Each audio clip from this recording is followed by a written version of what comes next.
अमृत के धार के हो के तनो पियाइए गो माई बिना।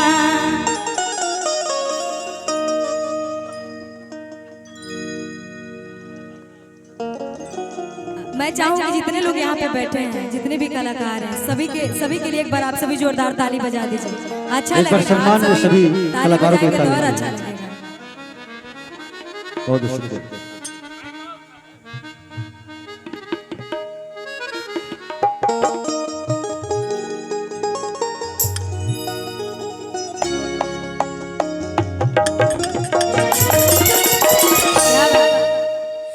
अमृत के धार के हो के तनो पियाइए गो माई बिना।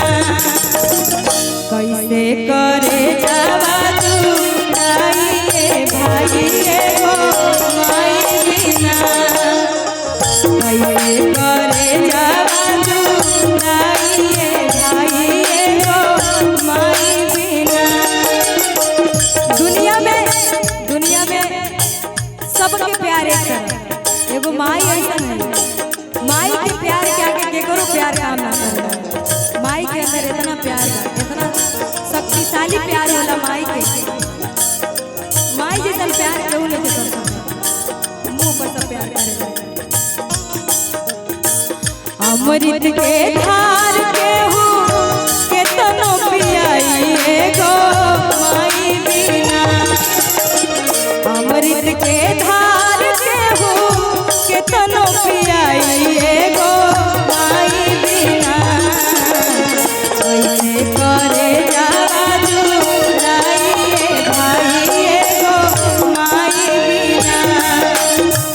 कैसे करे जावा जुदाइए भाइये गो माई बिना।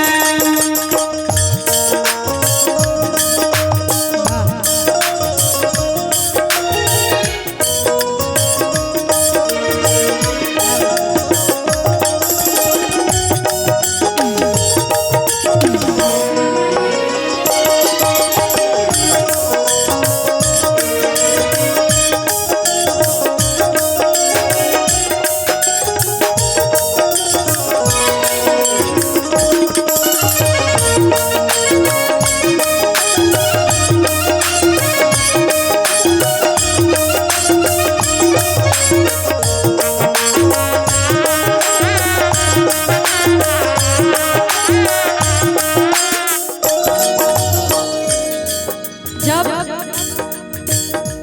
हमनी के जन्म है, चाहे केहू के भी जन्म होला तो सबसे पहले माई चाहे पापा बोले के माई सिखावे ले।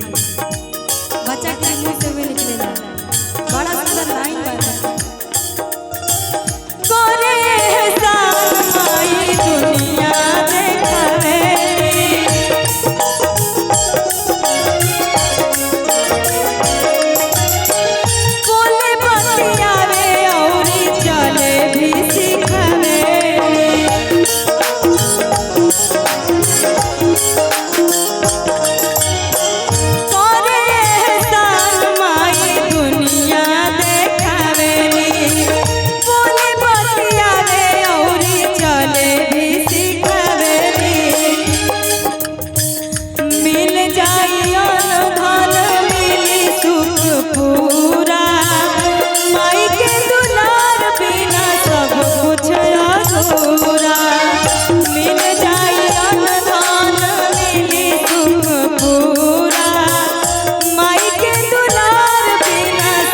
कुछ